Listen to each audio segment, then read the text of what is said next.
Power factor का क्या role रहता है इसमें? तो पावर फैक्टर किन किन बातों पर डिपेंड करता है, पहले डिपेंडेंसी देख लेते हैं। तो ये किन किन बातों पर डिपेंड करता है? तो ये लाइन पर डिपेंड करता है, लाइन यानी कि लोड। अब लोड कौन कौन से प्रकार के रहेंगे? आप लोग में किसको आरएलसी सर्किट पढ़ाने बोल रहे थे? आर, एल और सी, ये तीनों प्रकार के लोड होते हैं। इन तीनों लोडों के जो फ्लक्चुएशन के कारण में पावर फैक्टर भी फ्लक्चुएट होता है। ठीक है, जो लोड है एक्चुअल में 3 प्रकार के लोड हैं। ये डिपेंड करता है कौन किस पर? इस पे लगे हुए लोड पर, है ना। और इसमें लगे हुए लोड कौन कौन से हो सकते हैं? किसी सर्किट में लगे हुए लोड कौन कौन से हो सकते हैं? तो ये तीनों हो सकते हैं। आपका आर यानी कि रेजिस्टिव सर्किट, और एल यानी इंडक्टिव सर्किट, और आपका सी यानी कि कैपेसिटिव सर्किट। ये सारे सर्किट कहाँ पे देखने को मिलेंगे आपको? कहाँ पे देखने को मिलेंगे? सारे सर्किट कहाँ पे देखने को मिलेंगे? हर वो जगह पे जहाँ पे इलेक्ट्रिकल फ्लो हो रहा हो, चाहे वो सिंगल फेज में हो रहा हो चाहे 3 फेज में हो रहा हो, है ना। तो अब ये पावर फैक्टर कैसे डिपेंड करेगा? इनके लोड बढ़ने और घटने से। तो पावर फैक्टर जो लोड है बढ़ता घटता है, जैसे कि आपका रेजिस्टेंस बढ़ा तो भी पावर फैक्टर में क्या होती है? गिरावट आती है। एक एक्चुअल पावर फैक्टर कितना होना चाहिए? एक्चुअल पावर फैक्टर कितना होना चाहिए? देखो, पावर फैक्टर में दो चीजें होती है, एक होता है लीडिंग, एक होता है लैगिंग, है ना। अब लीडिंग और लैगिंग क्या है? तो दोनों के बीच का न्यूट्रल है। न्यूट्रल से जैसे ऊपर जाते हैं और नीचे आते हैं, ऊपर जाते हैं तो ये लीडिंग कहलाता है, नीचे आते हैं तो लैगिंग कहलाता है। ऊपर जाते हैं लीडिंग कहलाता है, नीचे आते हैं लैगिंग कहलाता है। अब ये ऊपर कैसे जाएगा, नीचे कैसे आएगा? 0.9, 0.8, 0.7, 0.5, 0.4, 0.3, 2, 1 करके ऐसे नीचे आएगा।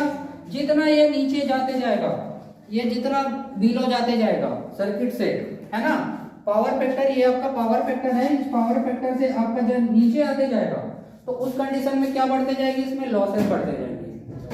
मतलब इस कंडीशन में हमको इकोनॉमिकल नहीं माना जाता। इकोनॉमिकल कब माना जाता है? इस कंडीशन में जब यूनिटी, पावर फैक्टर कितना होना चाहिए? यूनिटी होना चाहिए। क्योंकि यूनिटी तो हमेशा पाया नहीं जाता, है ना। ये ऑलमोस्ट आपका जितना भी रहेगा, जैसे कि आप लोग का बिजली बिल आता होगा घर में, है ना, बिजली बिल में भी दिया रहता है पावर फैक्टर का रेंज, है ना। मैक्सिमम आपका दिया रहेगा जैसे कि 0.78 या 0.9 ऐसा कुछ दिया रहेगा। तो वो पावर फैक्टर के अकॉर्डिंग भी आपका बिजली बिल में अप एंड डाउन होते हैं कि आप कितना उसको लॉसेस कर रहे हैं, कितना प्रॉफिट कर रहे हैं। पहले के जमाने में क्या होता था कि जितने भी आपके हॉस्पिटल या फिर यहीं का संस्था में देखे हो आप लोगों का एक डबल वाला ट्यूबलाइट लगाया हो ना, वो डबल वाला ट्यूबलाइट लगता था। क्यों लगता था? क्योंकि उसमें कौन सा सर्किट लगा हुआ है? ट्यूबलाइट में आपका ये सर्किट लगा हुआ है, इंडक्टिव सर्किट।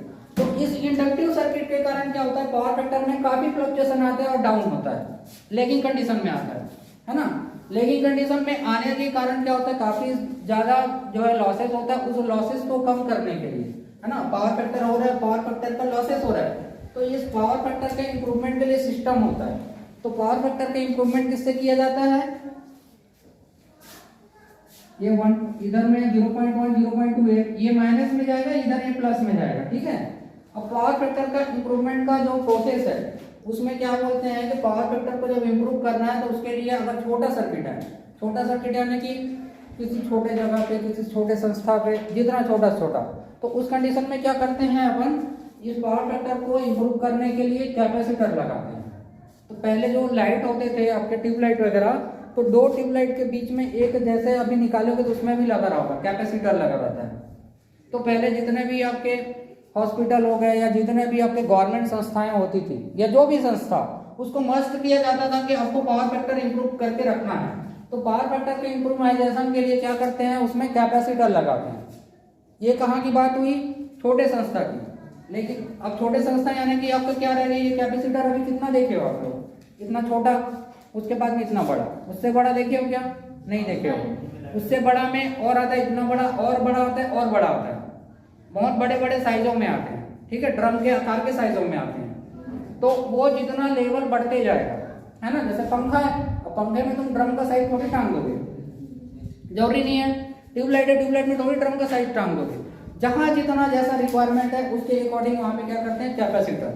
तो कैपेसिटर के लिए भी वैल्यू निर्धारित की जाती है कि कितना करंट खा रहा है, उसके अकॉर्डिंग कितना वहां पे हमको कैपेसिटर को इंस्टॉल करना है ना। हर एक चीज के लिए रेंज रहता है। जैसे वायरिंग ही करते हैं अपन नॉर्मली, तो वायरिंग करते हैं तो क्या करते हैं हम लोग, वायरिंग में क्या करते हैं, जब वायरिंग करते हैं तो हम वायर भी उसी के अकॉर्डिंग लेते हैं जो हमको चलाना है। जैसे अगर आपको एक फैन को चलाना है, कितने mm का लोगे तार को, 1 mm 1.5 mm का एल्यूमिनियम लोगे, कॉपर लोगे, कोई डिपेंड नहीं करता, किसी से भी वो लंबे टाइम तक चल जाएगा।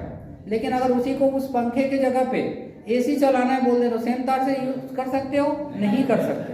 तो डिपेंड किस पर करता है, उस लगाए जाने वाले लोड के ऊपर। तो उसके अकॉर्डिंग क्या करते हैं, वहां पे कैपेसिटर लगाते हैं। तो एक हो गया आपका कैपेसिटर, दूसरा होता है सिंक्रोनस मोटर या सिंक्रोनस कंडेंसर बोलते हैं, ठीक है। सिंक्रोनस मोटर आप लोग का इसके अगले वाले मेरे ख्याल से अभी जो सिंगल फेज पढ़ रहे हैं उसके जस्ट आफ्टर में आपका क्या आएगा, अल्टरनेटर आएगा, अल्टरनेटर के बाद में ऐसा है सिंक्रोनस मोटर। सिंक्रोनस मोटर आप लोग के लिए ये है, बेनिफिट ये है कि नया आया भी हुआ है, प्रैक्टिकल करके देख लीजिए, ठीक है। तो सिंक्रोनस मोटर या सिंक्रोनस कंडेंसर को कहाँ भी यूज किए जाते हैं, किसी भी फैक्ट्री या कोई ऐसा संस्था, ऑर्गेनाइजेशन जहाँ पे किसी चीज का डेवलपमेंट हो रहा हो, बहुत ज्यादा मात्रा में लोड, है ना, इस प्रकार के लोड लगे हुए हों और उसका जो है फ्लक्चुएशन हो रहा हो, है ना, वैसे कंडीशनों में क्या करते हैं, सिंक्रोनस मोटर या सिंक्रोनस कंडेंसर को एज ए इम्प्रोवाइजेशन किसका, पावर फैक्टर का यूज किया जाता है। क्लियर है, आ गया। तो इसमें आपका 5 क्वेश्चन में बैटरी का था, है ना। तो बैटरी का था तो उसमें क्या करना है, बैटरी के बारे से उसमें बस स्टेटमेंट लिखना है। आप लोग का सेम ऐसी क्वेश्चन आएगा तो कम से कम उसको 1-2 पेज भरना बैटरी के बारे में। जैसे कि बैटरी में क्या होता है आपका, ये पोलराइजेशन होता है, एक सल्फेशन होता है, सल्फेशन के बारे में भी लिख देना। सल्फेशन में क्या होता है, जो बैटरी है, बैटरी में कौन सा पानी यूज करते हैं हम लोग, डिस्टिल वाटर, ठीक है। लेकिन क्या होता है, कई लोग क्या करते हैं, कुछ भी पानी डाल देते हैं, कुछ भी पानी यानी कि फिल्टर से पानी निकाल के डाल दिए, कई सारी चीजें करते हैं। तो डिस्टिल वाटर क्या होता है, आशुद्ध जल होता है। आशुद्ध जल में किसी भी प्रकार का कोई अशुद्धियां नहीं होता। हम जो डेली पानी पी रहे हैं उसमें किसी ना किसी प्रकार का अशुद्धियां है, चाहे वो फिल्टर ही क्यों ना रहे, है ना। लेकिन अशुद्ध जल कैसे रहता है, अशुद्ध जल को कैसे बनाया जाता है पता है, भाप से सर, भाप से, है ना। भाप से यानी कि जितना भी पानी उठ के भाप में आता है वो बूंदे को क्या किया जाता है, कलेक्ट किया जाता है, वो कहलाता है आपका अशुद्ध जल। तो उसमें किसी भी प्रकार का अशुद्धियां नहीं होती है। तो जैसे एक बैटरी है ना, इस बैटरी में बैटरी क्या होता है पता है सभी को, एक होता है पॉजिटिव टर्मिनल, एक होता है निगेटिव टर्मिनल। यहाँ भी रखा हुआ है बैटरी। तो बैटरी क्या होता है, the multiple of cells it is called a battery. मतलब सेलों के समूह को क्या कहा जाता है, बैटरी कहा जाता है। तो अब सेलों के समूह यानी कि आप लोग सेल देखिए, सेल एक छोटा रहता है, वैसे मल्टीपल सेलों को क्या किया जाता है, यहाँ पे अंदर में डाला जाता है। अंदर अगर उसका कभी खोलोगे तो कुछ इस प्रकार से आपको जो है अंदर में संरचना दिखेगी। अब ये अलग अलग प्लेटों में क्या होता है, यहाँ से क्या इसका वाल्व दिया रहता है पानी डालने का, पानी और क्या एसिड, है ना, कौन सा प्रकार का, सांद्र सल्फ्यूरिक अम्ल, कॉन्सेंट्रेटेड H2SO4, ठीक है, कॉन्सेंट्रेटेड H2SO4 प्लस वाटर, कौन सा, डिस्टिल वाटर।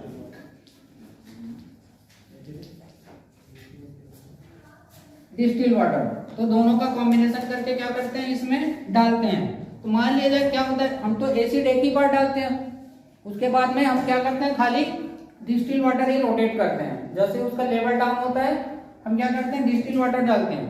मान लीजिए इसके जगह पे ये सब सामान रहते हैं ना, ऐसा छोटा बड़ा नहीं रहता है सारे सेल। अब इसमें जैसे पानी डालते हैं, पानी में मान लीजिए कोई अशुद्धियां है। अब वो अशुद्धियां कैसे होगी, जैसे कि आप लोग देखे होंगे कि बहुत सारे बोर का पानी आता है, कैसा आता है, पाउडर जैसा आता है, सीमेंट जैसा आता है। तो जो भी हम घर में बर्तन यूज करते हैं उस बर्तन के पूरे किनारे में जम जाता है, जमता है ना, फिर उसको मांजना पड़ता है ना। देखे हो कि नहीं देखे हो, सारे सिर हिला रहे हो। तो वैसा ही वो क्या करता है, जैसे बर्तन में जम रहा है, बर्तन का जो जो हिस्सा को वो टच करेगा वो हिस्सा को क्या करेगा, वो वहां पे चिपकते जाएगा। तो वैसे ये क्या करता है, इसमें पूरा चिपकने लगता है। अब ये चिपकेगा एक इसी से चिपकेगा चिपकेगा चिपकेगा। उसके बाद में क्या होता है, ये बैटरी भी क्या करता है, लोड अनलोड लोड अनलोड, मतलब जब जब इसमें हम लोड डालते हैं, है ना, करंट निकलता है, फिर से चार्ज करते हैं, मतलब चार्जिंग डिस्चार्जिंग चलते रहता है। तो उस कंडीशन में ये सल्फेशन के कारण क्या होता है, ये जो बैटरी के जो प्लेटें हैं, है ना, ये मुड़ने लगती है, उसको बोला जाता है सल्फेशन। और इसके अंदर जो होता है, इसमें जो आपका कार्बन जैसा आता है गुण, है ना, उसको बोला जाता है, इसमें जो दिया है आप लोग के क्वेश्चन में, पोलराइजेशन, है ना। पोलराइजेशन को दूर करने के लिए इसमें ग्रीस या फिर आपका क्या बोलते हैं, वैक्स इत्यादि को लगाया जाता है, ताकि किसी भी प्रकार का बाहरी नमी का इसमें इफेक्ट ना पड़े। इसको आपका सल्फेशन से बचाने के लिए इसमें जो वाटर है उसको क्या करना चाहिए, आशुद्ध जल का पानी उपयोग में लाना चाहिए। क्लियर है। तो ये आपका दोनों क्वेश्चन का हो गया, पावर फैक्टर भी हो गया, है ना। पावर फैक्टर को सुधारने के कारण भी पूछेंगे। पावर फैक्टर को किससे सुधारा जा सकता है, तो एक तो आपका सिंक्रोनस मोटर या कंडेंसर, दूसरा कंडेंसर या कैपेसिटर, ठीक है। दोनों के द्वारा क्या किया जाता है, आपका इम्प्रोवाइजेशन किया जाता है पावर फैक्टर का। उसके बाद इसमें क्या क्वेश्चन दिया है, एक सिंगल फेज सिस्टम की अपेक्षा पॉलीफेज में क्या अंतर है। देखो दोनों अपने जगह पे अपनी अपनी प्राथमिकता रखते हैं, लेकिन फिर भी, है ना, थ्री फेज जो है आपका सिंगल फेज की अपेक्षा काफी ज्यादा यूजेबल है। कैसे, किसी काम को करने के लिए जो थ्री फेज मोटर है ना, जो 3 सिंगल फेज मोटर कर सकते हैं वो केवल एक अकेला मोटर कर सकता है ना। तो ऐसा जो है दोनों के एडवांटेजेस डिसएडवांटेजेस हैं। ये सारी चीजें आपको बुक में भी देखने को मिल जाएगा, है ना। सिंगल फेज में क्या रहेगा, आपका सिंगल फेज में छोटे आकार की मोटर है, लेकिन जरूरी है कि सब जगह पे सिंगल फेज ही यूज हो, कि जरूरी है कि सब जगह थ्री फेज ही यूज हो, ऐसा है क्या।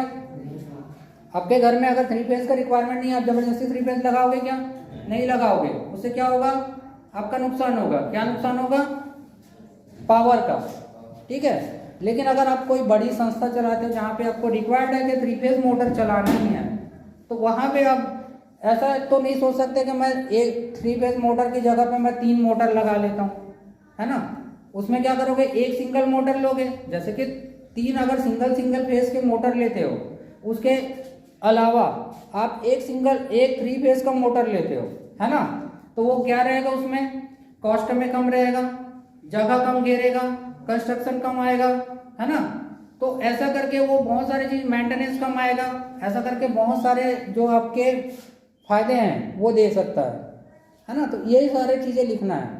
आप लोग का एससीवीटी में पेपर ऐसे ही आएगा, एससीवीटी वाले जितने भी हैं ऐसी तरह से प्रिपरेशन करना, पूरा ऐसा भरना पड़ेगा सारे चीजों को विद फैक्ट, है ना।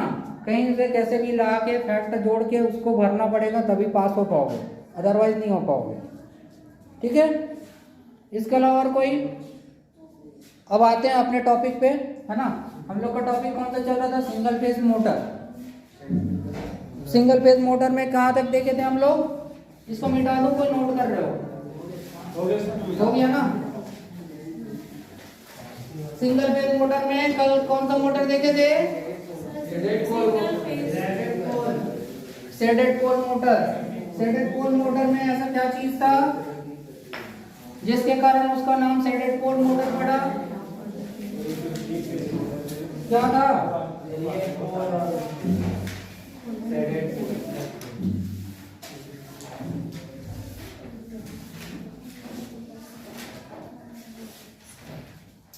Single phase motor. Single phase motor में कल तक क्या देख लिया हम लोग, capacitor motor, capacitor start and run motor, permanent capacitor motor, shaded pole motor.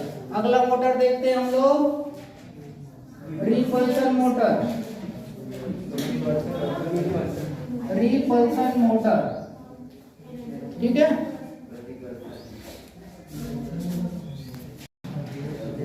ठीक है, सिंगल फेज में आज देखते हैं रिपल्सन मोटर। अब रिपल्सन का अर्थ क्या होता है, हिंदी में क्या होता है रिपल्सन का अर्थ, प्रतिकर्षण, ठीक है। प्रतिकर्षण का मतलब क्या होता है, प्रतिकर्षण का मतलब क्या होता है, 2 चीजें होती है ना। एक होता है आकर्षण, दूसरा होता है प्रतिकर्षण। आकर्षण यानी कि किसी चीज को खींचना, ठीक है। प्रतिकर्षण यानी कि ढकेलना। सपोज दैट के मानते हैं अपन ये क्या है, दो पोल है ना, दो पोल है, दोनों मिलके क्या कर रहे हैं, चुंबक बना रहे हैं। तो दो पोल कौन कौन से होंगे, एन पोल एस पोल। अब एन पोल एस पोल का क्या रहता है, जैसे हम लोग 10th में पढ़े थे, क्या रहता है उसमें, जैसे इधर एन पोल है इधर एस पोल है, इसको अगर लाने से क्या होगा, ये आकर्षण होगा विकर्षण होगा, आकर्षण होगा, है ना। जब असमान ध्रुव होते हैं उस कंडीशन में क्या होता है, इसमें आकर्षण होता है। लेकिन जब समान ध्रुव होते हैं, यहाँ भी एन यहाँ भी एन, ये क्या करेगा, इसको प्रतिकर्षण करेगा यानी कि ढकेलेगा। तो उसी के सिद्धांत पे आपका ये जो मोटर है रिपल्सन मोटर यानी कि प्रतिकर्षण मोटर वो बनाया गया है। ठीक है, तो एक रिपल्सन मोटर या प्रतिकर्षण मोटर को कैसे समझाओगे, अगर लिखना भी है तुमको तो क्या करोगे, एक चुंबक बनाओगे, चुंबक में आपका एन ध्रुव एस ध्रुव, ये जैसे मैं अभी इसको बताया था आपका, है ना, डस्टर को, वैसे ही ये दोनों चुंबक है, ये दोनों चुंबक में आपका क्या होगा, ये क्या कौन सा ध्रुव है, दोनों समान है असमान है, ये समान है असमान है, असमान है, एस ध्रुव एन ध्रुव, ये क्या करेगा, एक दूसरे को ढकेलेगा। ठीक है, एक दूसरे को ढकेलेंगे। अगला देखते हैं, ये जैसे कि एक और चुंबक लेते हैं,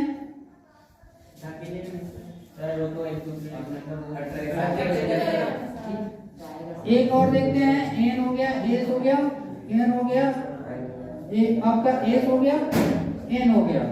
ठीक है, अब ये क्या हो गया, समान ध्रुव, समान ध्रुव, ये आपका असमान ध्रुव, असमान ध्रुव में क्या होता है,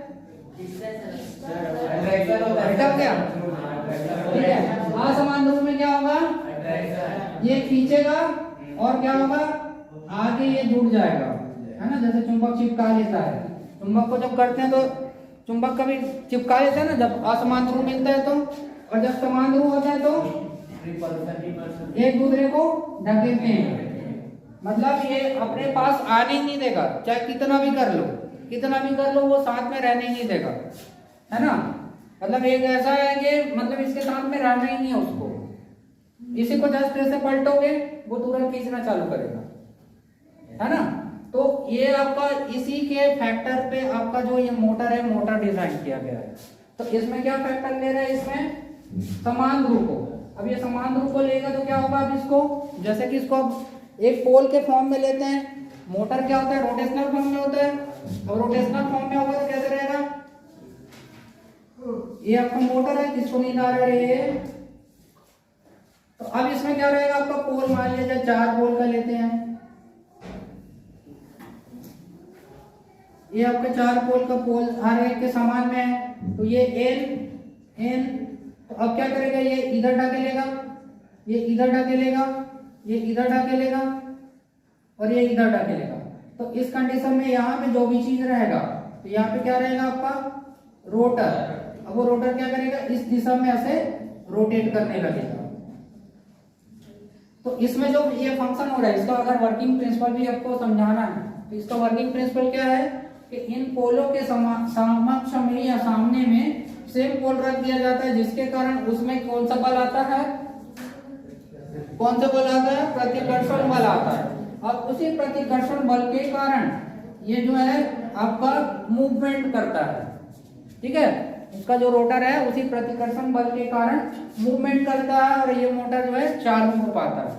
ठीक है, इसका कनेक्शन देखते हैं, कनेक्शन कैसा होता है, क्या होता है। तो इसका जो कनेक्शन है, तो इसके लिए आपका ये 2 पोल है, इन 2 पोलों के मध्य में, सब बुक में निकाल के रखे हो ना, रोटर रख दिया जाता है। अब ये रोटर में क्या रहेगा, वाइंडिंग रहेगा। इस रोटर के वाइंडिंग को आपस में शॉर्ट कर दिया जाता है। देखो उसमें बुक में दिख रहा होगा, ऐसा ही होगा। ठीक है, और इसमें जो है आपका सिंगल फेज वाइंडिंग रहती है, सिंगल फेज मोटर की तरह वाइंडिंग होती है।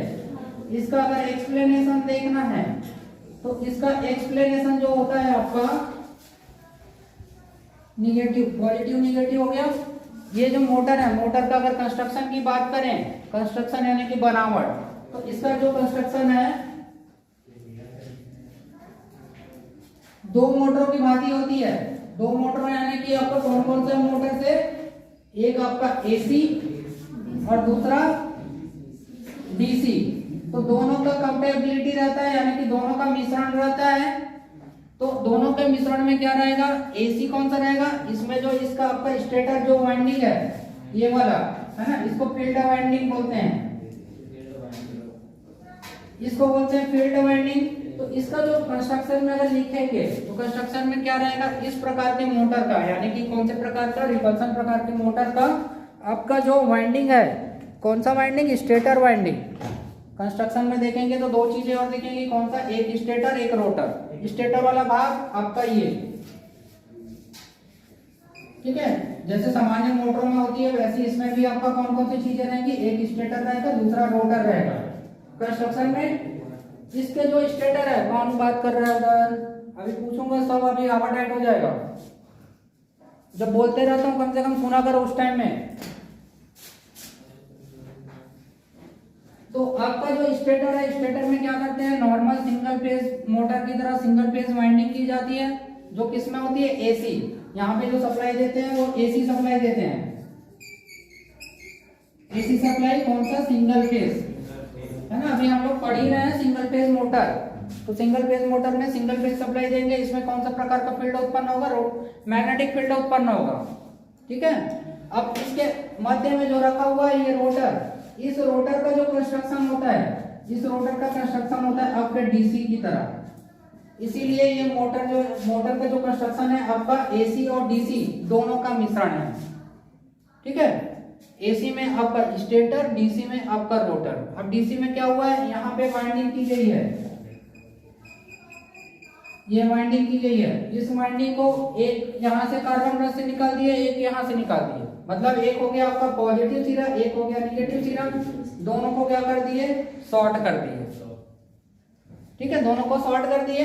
अब शॉर्ट करने के बाद में ये मोटर को जो सप्लाई देते हैं तो इसमें क्या होगा, इसका मैग्नेटिक फील्ड होगा।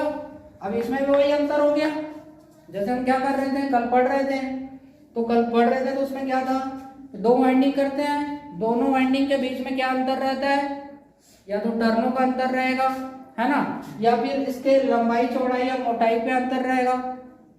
मतलब सीधा सीधा इसका करंट और इसके करंट में अंतर है ना।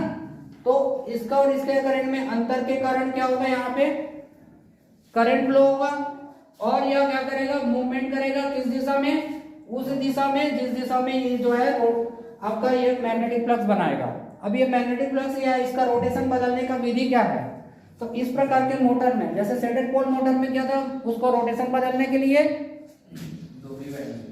सेडेड पोल मोटर में उसका रोटेशन बदलने के लिए क्या करते थे, सेडेड पोल मोटर में उसका रोटेशन बदला नहीं जा सकता, क्योंकि उसका कंस्ट्रक्शन अनसेडेड से सेडेड की ओर होता है। अगर उसको रोटेशन बदलना है तो हमको क्या करना पड़ेगा, उसके पोलों को चेंज करना पड़ेगा, या डबल सेडेड रिंग वाला यूज करना पड़ेगा। इसमें रोटेशन बदलने के लिए क्या करते हैं, इसका जो डिग्री है ना, इसको याद रखना 20 डिग्री पे। अब किसको नहीं आ गया, हाँ 20 डिग्री पे है ना, इसका मैक्सिमम एफिशिएंसी यहाँ पे प्राप्त होती है। 20 डिग्री पे मैक्सिमम एफिशिएंसी प्राप्त होती है। अगर इसका रोटेशन बदलना है हमको क्या करना है, ये जो कार्बन ब्रश है यहाँ पे लगा हुआ है, इस कार्बन ब्रश का जो पोजीशन है उसको क्या कर देंगे, हम ऐसे कर देंगे। तो जो यहाँ पे ऐसे दिख रहा है उसको क्या करेंगे, हम यहाँ पे चेंज करेंगे। चेंज कैसे करेंगे, तो देखो ये अब ये कार्बन ब्रश को हम शिफ्ट कर दिए, इधर शिफ्ट कर दिए। अब ये आपका घुमा और ये आपका आके यहाँ से ऐसे हो गया। अब इसका रोटेशन बदल जाएगा। देखो कितना मतलब एक अलग ही प्रकार का मोटर है, जो आपका इसका जो है खाली कार्बन ब्रश को उसका पोजीशन चेंज करने से इसका रोटेशन बदल जाता है ना। पहले कार्बन ब्रश यहाँ पे था, उसको हमने क्या कर दिया, थोड़ा खिसका दिया, अंदर ही में वो ऐसे लगा हुआ है, इसको हम जहाँ चाहे जैसा चाहे वैसा उस पोजीशन में सेट कर सकते हैं। तो हमने क्या किया, इसको बस यहाँ से उठा के बस ऐसे मूव किया और ये आपका घूम के यहाँ पे आ गया और इसका रोटेशन बदल गया, ठीक है। इस मोटर का उपयोग हमेशा पूछता है, इस मोटर का उपयोग किया जाता है आपका लिफ्ट में, ठीक है। लिफ्ट चढ़े हो ना, कितने लोग चढ़े हो लिफ्ट,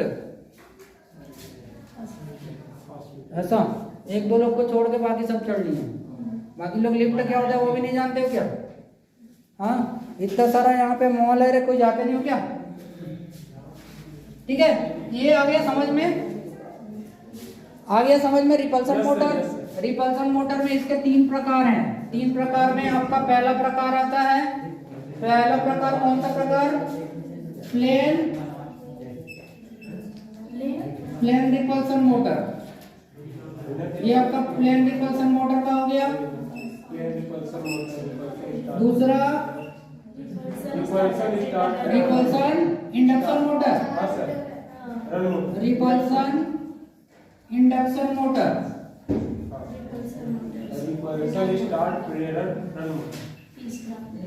दूसरा देखते हैं रिपल्सन इंडक्शन मोटर।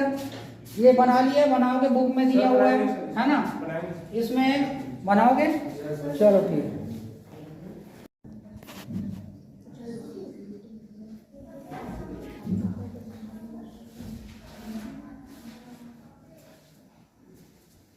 आ रहा है समझ में सभी को?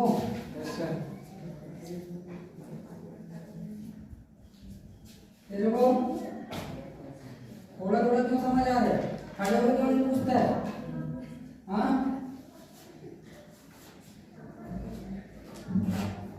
जहाँ समझ नहीं आता है पूछा करो।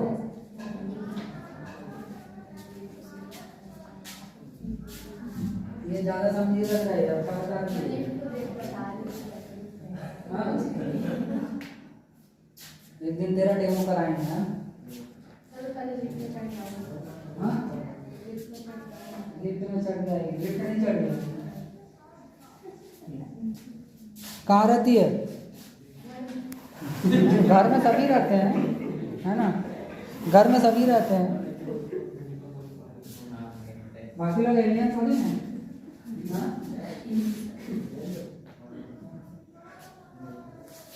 इधर में, इधर वाले के लिए पास में ये तो है colour mall, colour small.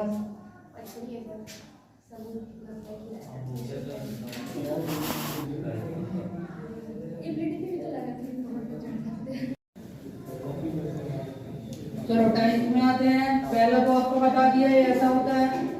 Second वाले में क्या है देखो, तुम लोग को बुक में भी देखते हो, बुक में पढ़ने आना चाहिए, कैसे पढ़ना है, क्या करना है करके। बुक निकाल के रखे हो सभी? सेकंड में देखो क्या अंतर दिख रहा है। सेकंड में कुछ नॉमिनल सा अंतर है, किसमें? रोटर में क्या कर दिया उसमें? सेकंड में रोटर में आपका इसमें 2 प्रकार का रोटर है ना। जैसे कि इसमें क्या था, एसी और डीसी था। इसमें क्या कर दिया, आपका जो रोटर है, इस रोटर में आपका एक है wound type rotor. Wound type rotor किसको बोलते हैं? 2 प्रकार का रोटर होता है ना, एक होता है नॉन वाउंड, दूसरा वाउंड टाइप, है ना। वाउंड टाइप रोटर किसको बोलते हैं?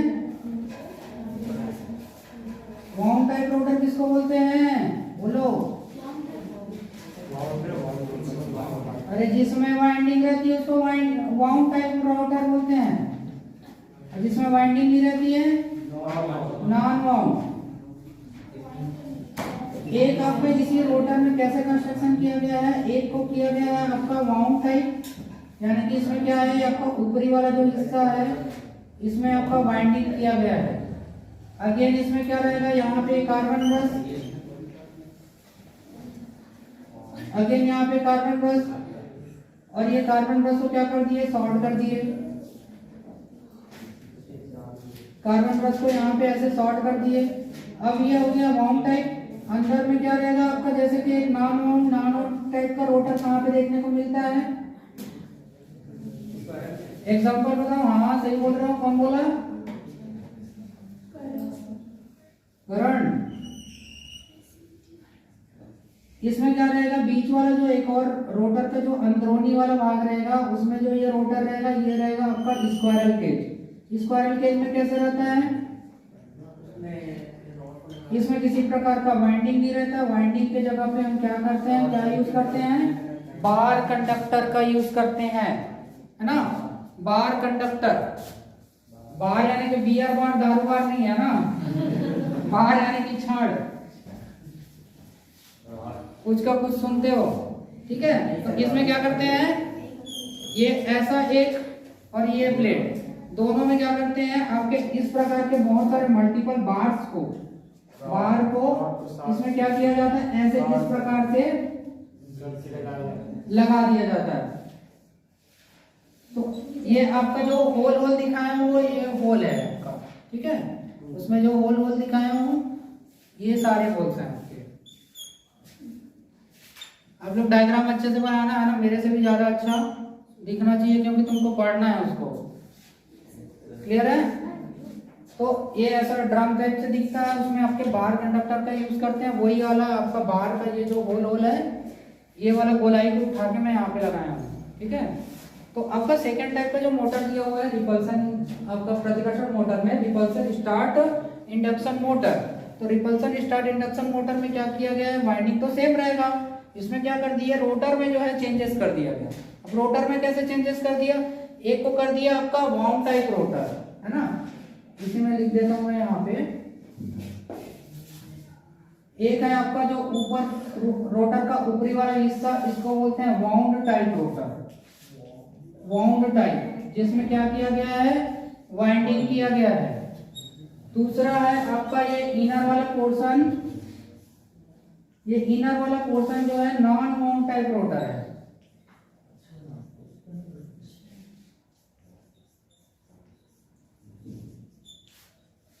इनर वाला portion non wound type rotor है। अब क्या होगा, ऐसा करने से इसमें क्या होगा, फंक्शन तो देखो सबका सिमिलर है। सिमिलर मतलब आपके किस बेसिस पे काम करेगा, रिपल्सन के बेसिस पे करेगा, समान पोल होंगे और समान पोलों में क्या होगा, प्रतिकर्षण होगा, उसके कारण ये घूमेगा। अब ये घूमने में क्या है, एक जो इससे पहले वाला हम लोग देखे कौन सा, प्लेन रिपल्सन मोटर, तो उस रिपल्सन मोटर में क्या होता था कि उसका जो टॉर्क है वो टॉर्क उसमें हमको कम मिलता था। तो हम टॉर्क को बढ़ाने के पर्पज से क्या किया हमने, उसमें एक और वाइंडिंग बिठा दी अंदर में, है ना। तो इसका खुद का रेजिस्टेंस और इसका रेजिस्टेंस, है ना। तो यहाँ पे क्या हो जाएगा, R is equal to R1 plus R2, है ना। तो यहाँ पे आपको क्या हो गया, इसका रेजिस्टेंस में वृद्धि हो गई। अब रेजिस्टेंस में वृद्धि हुई मतलब इसके करंट और इसके करंट में बहुत ज्यादा का अंतर आ गया। पहले थोड़ा अंतर था, अभी बहुत ज्यादा अंतर आ गया। तो बहुत ज्यादा अंतर होने के कारण इसका क्या हो जाएगा, टॉर्क बढ़ जाएगा। टॉर्क का फार्मूला क्या होता है, टॉर्क का फार्मूला क्या होता है, F इंटू आर, जहाँ पे एक क्या है, ए पे आपका फोर्स और आर क्या है, रेडियस। एग्जाम्पल इसको देखेंगे तो सामने में आपका वहां पे ऑफिस के पास जाते हो क्या दिखता है, टेढ़ा वाला बोरिंग, है ना। यहाँ से ऐसे टेढ़ते हैं तो उसमें पानी निकलता है। अब ये टेढ़ा वाला बोरिंग का इसका जो ये एफ है ना, ये पूरा सिरा, ये आपका रेडियस है, ये रेडियस है, रेडियस। और इसमें फोर्स कहाँ लगाएंगे हम, ये फोर्स हम अप्लाइड करेंगे यहाँ पे, कहाँ पे, उसके हैंडल वाले। अब ये जितने रेडियस का हम फोर्स अप्लाइड करेंगे उतना हमको आसान लगेगा और उतना ज्यादा यहाँ पे पानी निकलेगा, ठीक है, उतना ही ज्यादा मात्रा में यहाँ पे पानी निकलेगा। क्या हम यहाँ पे इसको यहाँ से अप्लाइड करेंगे तो क्या ज्यादा पानी निकलेगा, नहीं। इधर आएंगे तो थोड़ा ज्यादा, इधर आएंगे तो, और ये जैसे इधर इसका रेडियस बढ़ते जाएगा उतना क्या लगते जाएगा, इसमें फोर्स उतना ही ज्यादा में लगेगा और क्या निकलेगा, पानी निकलेगा। यहाँ से हमको ज्यादा मेहनत करना पड़ेगा लेकिन पानी कम निकलेगा। उसको जैसे जैसे हम नीचे आते हैं, एट लास्ट कंडीशन यहाँ पे जो उसका हैंडल पॉइंट होता है उसमें क्या निकलेगा, हमको मेहनत भी कम करना पड़ेगा, पानी भी ज्यादा निकलेगा, है ना। यही इसका टॉर्क है। टॉर्क का फार्मूला को याद रखना है तो ये चीजों को याद रखना, है ना। ये टेढ़ा वाला बोरिंग तुमको काफी अच्छा एग्जांपल दे सकता है। आ रहे सभी को समझ में? देखो जो जो चीजें देखे रहते हैं उसी को मैं रिलेट करके बताता हूँ ताकि तुम लोग ज्यादा से ज्यादा समझ सको। उसके बाद भी नहीं समझोगे तो हाँ, उसके बाद भी नहीं समझोगे तो डंडा लेके आना पड़ेगा तुम लोग के लिए। हो गया, इसको भी बना रहे हो, सेम चीजें बनाना है यहाँ पे। फिर क्या करना है, इसका रोटर में चेंजेस कर देना। रोटर में आपका एक और रहेगा आपका नॉन वार्म टाइप रोटर, दूसरा रहेगा warm type rotor. Warm type rotor को हम क्या कर देंगे, शॉर्ट कर देंगे। Non warm type rotor automatically अपना खुद से कंस्ट्रक्शन से ही शॉर्ट सर्किटेड होता है ना। इसको शॉर्ट सर्किटेड रोटर भी बोलते हैं, पहले बता चुका हूं मैं।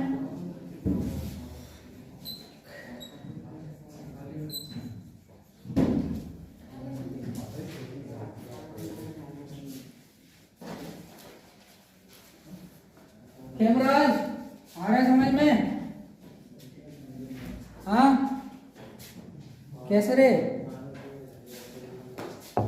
इसके अलावा इसका एक और है टाइप, कौन सा टाइप है, कौन सा टाइप है, एक और type repulsion start induction run motor.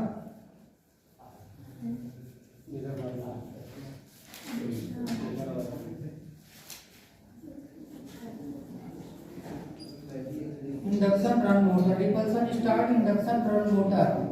देखो इसमें फंक्शन भी वही रिपल्सन के आधार पर रहेगा। अब इसमें क्या कर देंगे, इसमें जो चेंजेस होगी, इसमें कौन से में चेंजेस देखने को मिल रहे हैं, कार्बन ब्रश, उसमें क्या कर दिए हैं, 2 के जगह पे 4 कर देंगे, है ना। देखो ये सिर्फ एकदम छोटा छोटा इसमें अंतर है, उसी के अंतर के आधार पर इसका जो है नॉमिनेशन किया गया है।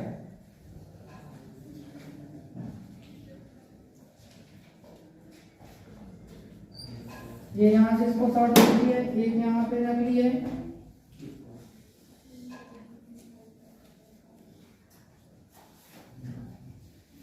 इसको यहाँ से शॉर्ट कर दिए, ठीक है। दो इसमें रोटर में आपका क्या कर दिया, इसको दो तरह से दो कार्बन ब्रश बढ़ा के इसको शॉर्ट कर दिए। इसका working principle as it is वैसे ही रहेगा जैसा हमने पढ़ा रिपल्सन मोटर में, है ना। क्या करेगा, रिपल्सन के अकॉर्डिंग क्या करेगा, यहाँ पे जो पोल है वो एन पोल बनेगा, ये भी आपका एन पोल रहेगा। इस कारण से क्या करेगा, एन और एन एक दूसरे को ढकेलेंगी। वैसे ही आगे देखेंगे, एस पोल और एस पोल एक दूसरे को ढकेलेंगी, एन एन ढकेलेंगी, यहाँ पे एस एस ढकेलेगा, ठीक है। एन एन के कारण आगे बढ़ेगा, एस एस के कारण आगे बढ़ेगा। इस कारण से ये क्या करेगा, रोटेट करने लगेगा।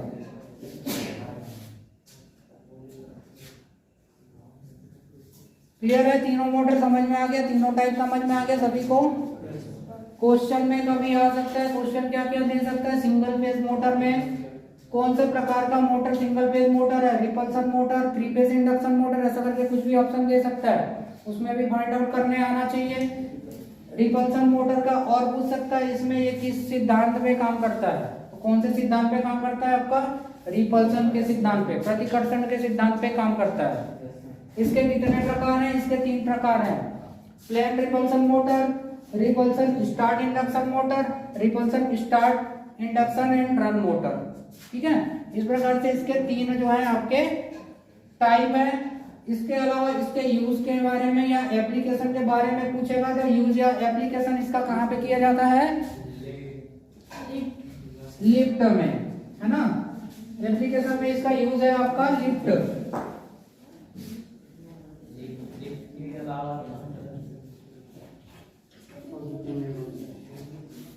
तो एप्लीकेशन भी याद रखेंगे, जितने भी मोस्ट इंपॉर्टेंट चीजें हैं उसको याद रखना है सभी को।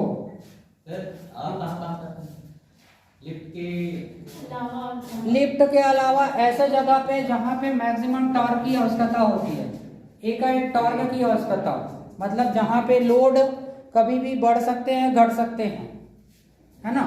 लोड बढ़ना घटना मतलब जैसे कि जो भी चीजें हम एकाएक चढ़ते हैं जिसमें भी, या जिसमें एकाएक हम सामान डालते हैं, कुछ भी मोटर हो सकता है ना। एकाएक सामान जैसे किस में डालते हैं, कई सारी चीजों में डालते हैं।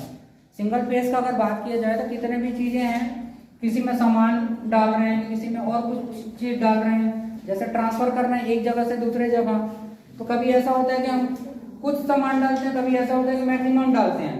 तो उसको उस मैक्सिमम बढ़े हुए लोड के अकॉर्डिंग क्या करना चाहिए, अधिक से अधिक टॉर्क लेने की क्षमता रहे, वहां पे उसका यूज किया जाता है। हाँ देखो वहां पे ऐसा रहता है कि जितने भी प्रकार के मोटर है अलग अलग रिक्वायरमेंट के रहते हैं, अलग अलग रिक्वायरमेंट के यानी कि